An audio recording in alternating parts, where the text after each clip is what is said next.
Welcome back, everybody. Thank you guys for tuning in. I hope you're having good luck with your gardening and all of your projects. And without further ado, let's get to today's project, the Arizona room.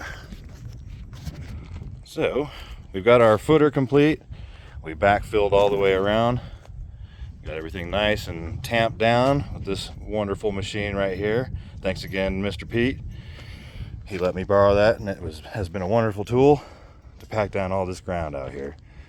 So we're getting ready to pour the first of what will be 3 slabs of our patio. Technically it would be 1 slab because they're all connected together by this 1/2 inch rebar. We didn't have any 3/4 inch rebar, so I doubled up the center with the 1/2 inch. So we have 6 going across and then 5 going across this way. And this slab is going to be a lot thicker than the house slab. So let me explain something. The house slab is not load bearing.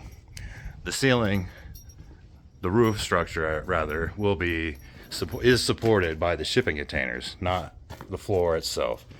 So we will frame this up, and it will have frames. The walls will be framed in, and we'll have spray foam insulation and drywall, but that will be the only weight on the concrete as far as load bearing. The roof itself will not be on the concrete. Now this area out here is load bearing, and it will have a roof structure attached to it directly. Now I mentioned in the previous video, it's not a very heavy structure, but I built it overkill anyway, so we're looking at 6 to 7 inch thick concrete slab in areas. It's not perfectly flat, so right in the middle it's 4 inches, I think.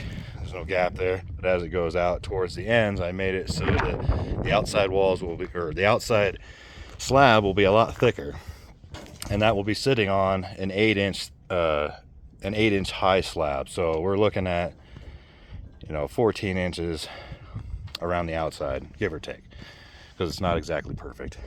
And then we got these guys here. I'm in the middle of cutting these down because they're a little bit long, but these are going to be holding up our vertical 4x4 posts, and they'll be every 4 feet cemented in the slab. So I'm cutting on 1 inch off of these, and that gives me exactly the height that I want to sit on top of that 2x4 flush, because right now it's above it about 1 inch. So we've been cutting those off. The batteries on my angle grinder all died, so they're all charging right now. So I've taken the time now to record a video and give you guys a little sneak peek at some of the progress out here. We got our 2x4s all in place. Everything's square. Everything is exactly level the way I want it. I use the laser level. This 2x4 and that 2x4 are level with the pad, and then it goes down. This side is almost a 1/4 inch lower. This side and this side is a 1/4 inch lower than this slab, so water runs down that way.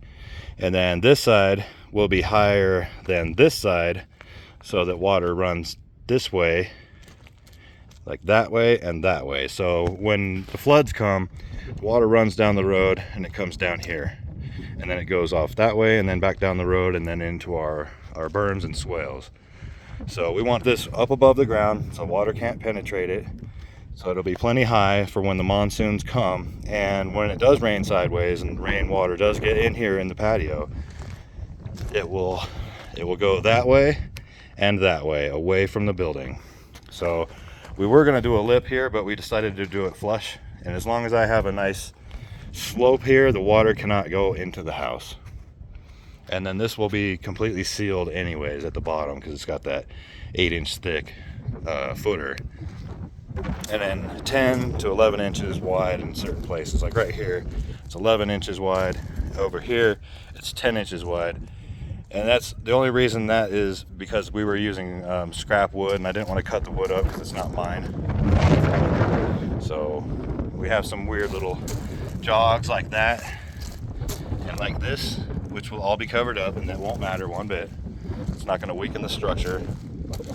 It should be just fine. And then we've got all of our vertical rebar sticking out, and that will tie into the slab, so it will make this one huge unit. And the footer is a monolithic pour. I did that all in one go. I did it by myself. It took 33 80-pound bags of concrete to accomplish, and it took me about 2 hours with this mud mixer. So if you've got money and you're in the market, I highly recommend this. This is not ours. This belongs to Mark and Heather from the Bizbone Ranch, sorry. And we're blessed and really just grateful that we have friends like that that have machines that we can borrow that will help us out. Same with Pete and the packer there. And likewise, we help them with things too, so it's not a one-way thing. We're not just borrowing things and not helping them. We all help each other out here. Everyone out here helps each other. But there you go.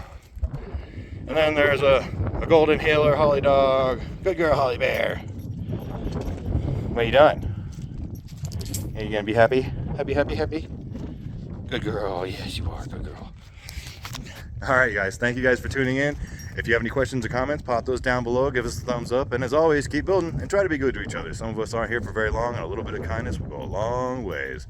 So God bless you all, and peace. Look at that beautiful weather. Minus the wind and bugs.